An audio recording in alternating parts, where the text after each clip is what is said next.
நான் எப்பவும் சொல்வேன், தினந்தோறும் இரவு கடுக்காய் பொடி எடுத்துக் கொள்ளுங்கள், விளக்கெண்ணெய் எடுத்துக் கொள்ளுங்கள். அதை கிண்டலா சில பேர் ட்ரோல் பண்ணாங்க. நித்யானந்தர் எல்லாருக்கும் கடுக்கா பொடி கொடுக்கிறார், எனக்கே விபூதி அடிக்க பார்த்தல. என்ன கொடுமையான மூளைச்சலவைங்க இதெல்லாம். எல்லா நல்ல விஷயங்களையும் ஒரு கெட்ட விஷயமாக திருநீர் பூசுவதை விபூதி அடிச்சுட்டாங்க. என்ன கொடுமை. ஒருத்தருக்கு நீர் பூசி விடுதல் அவருக்கு செய்யற மிகப்பெரிய நன்மைங்கயா. யாராவது உங்களுக்கு ஒரு மிகப்பெரிய செல்வம் கொடுத்தால் அவங்க கிட்ட சொல்லணுங்க, ஆஹா எனக்கு விபூதி தந்தீர்களே, எனக்கு விபூதி அளித்தீர்களே, எனக்கு நீர் பூசினீர்களே அப்படின்னு சொல்லணுங்கயா.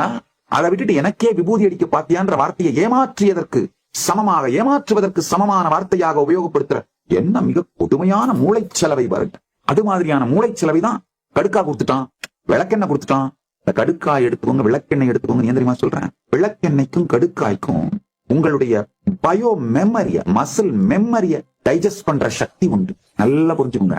நீங்கள் உண்ட பொருளை வெளியேற்ற லாக்ஸேட்டிவா மட்டும் கிடையாது, உங்கள் உணர்ச்சி கொந்தளிப்பை, சித்த கலக்கத்தை டைஜஸ்ட் பண்ற சக்தி கடுக்காய்க்கும் விளக்கெண்ணெய்க்கும் உண்டு.